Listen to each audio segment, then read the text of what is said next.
नमस्कार दर्शकों, स्वागत है आपका हमारे YouTube channel next line spiritual में और मैं हूं आपके साथ रजत। दोस्तों, आज की हमारी इस रिपोर्ट में हम आपको बताएंगे रामायण का वो किस्सा, रामायण का वो भाग जिस वजह से अगर रामायण में वो भाग नहीं होता या रामायण में वो कृत्य नहीं होता तो शायद रामायण कुछ और ही होती। दोस्तों, आज की हमारी इस रिपोर्ट में हम आपको बताएंगे कि जब भगवान श्री राम का वनवास हो रहा था तो उस समय भगवान श्री राम की उम्र क्या थी, और दूसरी बात, जब राजा दशरथ ने उनसे कहा 14 वर्ष वनवास के लिए तो उन्होंने दूसरी और क्या शर्त रखी थी। दोस्तों, आज के हमारी इस रिपोर्ट में हम इन दो विषयों पर चर्चा करेंगे, लेकिन उससे पहले हम आपसे एक निवेदन करना चाहेंगे।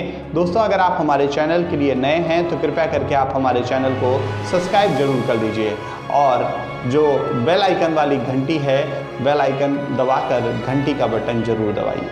तो दोस्तों, चलिए शुरुआत करते हैं हमारी आज की इस खास रिपोर्ट की। दोस्तों, रामायण के रचयिता महर्षि वाल्मीकि ने इस रामायण की रचना रामायण होने से पहले ही कर दी थी। रामायण की जो पूरी कहानी है वो उन्होंने पहले ही लिख दी थी।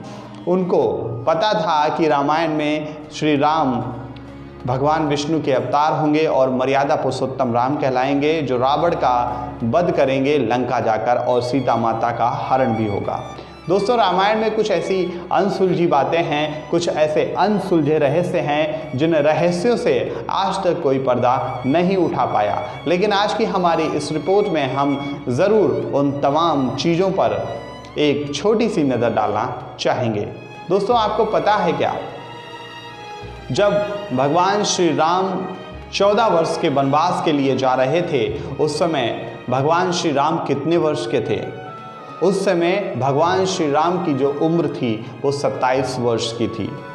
और आज के अगर 27 वर्ष के युवा की अगर बात की जाए तो उस युवा के अंदर इतना जोश और इतनी शक्ति होती है कि वो अपने ही माँ बाप की बात को इनकार कर देता है, अपने ही माँ बाप की बात को उल्लंघन कर देता है। तो दोस्तों, क्यों ऐसा करता है? क्या है इसके पीछे की वजह? दोस्तों, ये सब संसार का नियम है, संसार का खेल है।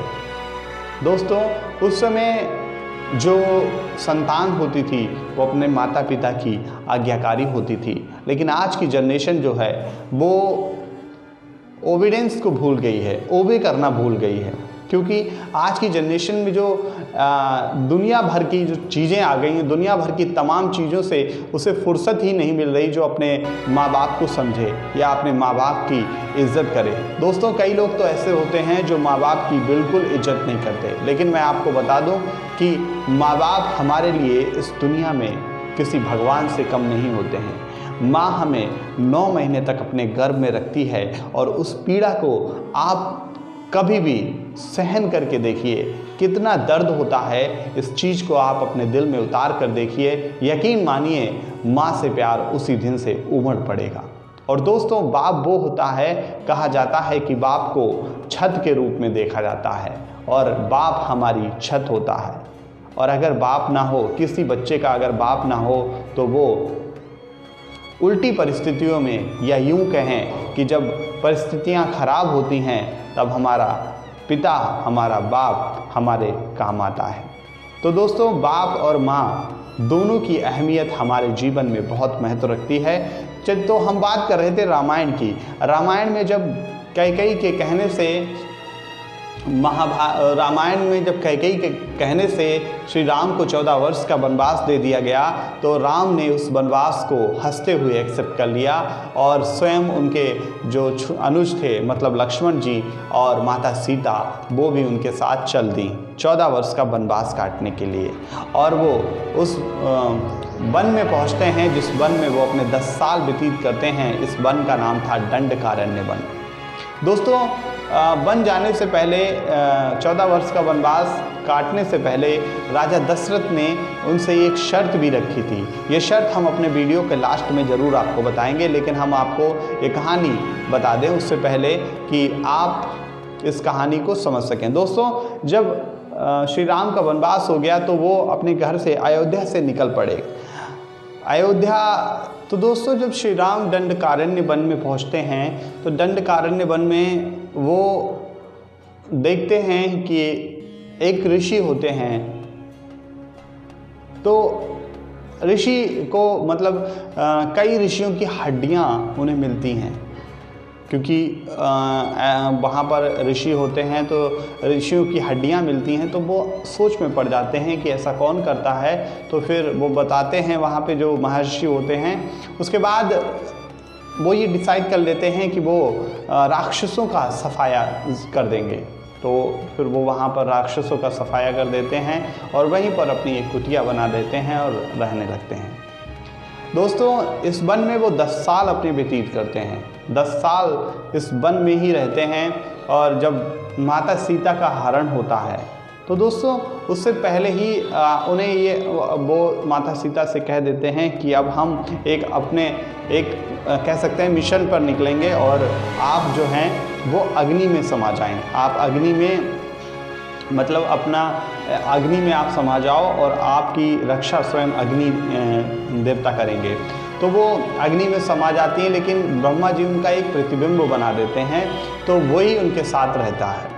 दोस्तों, असल जो माता सीता थी वो अग्नि में समा गई थी और अग्नि में ही रही थी। तो उसके बाद क्या होता है, वो प्रतिबिंब उनके साथ रहता है और उस प्रतिबिंब को ही रावण चुरा कर ले जाता है और उससे बदला लेने के लिए श्री राम जाते हैं और रावण का वध कर देते हैं। तो जब माता सीता लौट के आती हैं तभी श्री राम उनसे अग्नि परीक्षा देने के लिए बोलते हैं, क्योंकि अगर वो ये सोच रहे थे कि कहीं रावण ने उनका ये जो रहस्य है वो जान तो नहीं लिया, इसीलिए वो ये देखना चाहते थे कि ये असल में सीता ही हैं या कोई और। तो दोस्तों, ये जो रामायण का जो गुप्त अंग है या कह सकते हैं रामायण का जो गुप्त रहस्य है वो शायद बहुत कम लोग जानते होंगे।